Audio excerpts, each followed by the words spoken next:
Writer-director James Gunn's upcoming soft reboot, The Suicide Squad, will likely be missing the original's most divisive element. In a recent Q&A conducted on Instagram, Gunn appeared to shoot down the idea of Jared Leto's Joker appearing in his film.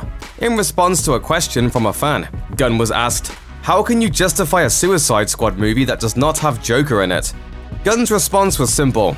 "No one but me and a few others know all the characters in the movie, but if the Joker isn't in the film, I don't think it would be strange as he isn't part of the Suicide Squad in the comics."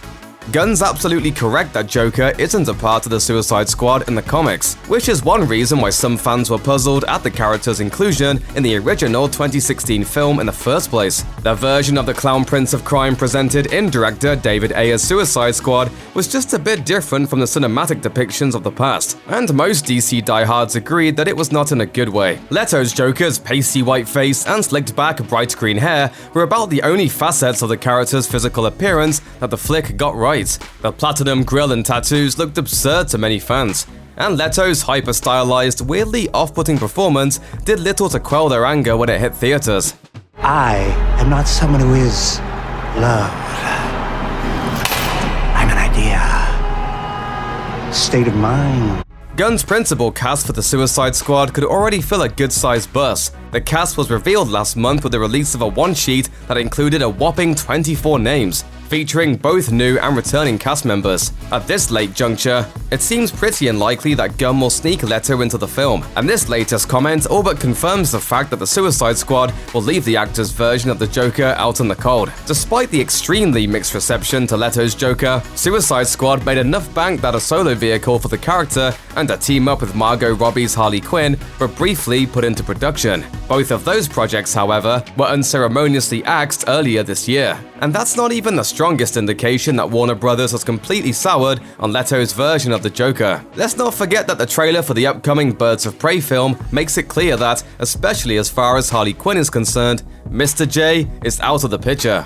There's also the fact that the standalone Joaquin Phoenix starring Joker movie made absurd amounts of money, and seems to have practically guaranteed its star a Best Actor Oscar nomination.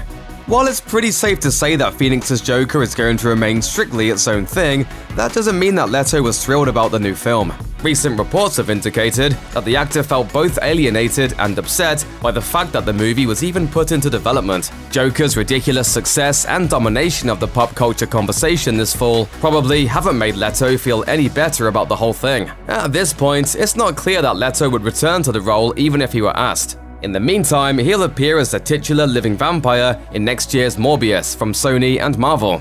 If that film even approaches the box office heights of Venom, then the Morbius gig could become a recurring one for Leto. If Sony and Marvel Studios continue to play it as nice as they have been in the last month or so, he could even find himself facing off with Tom Holland's wildly popular Spider-Man. In any event, it's beginning to look more and more like Leto's Joker will end up as a one and done, which will suit most fans just fine. The Suicide Squad hits the big screen in August 2021.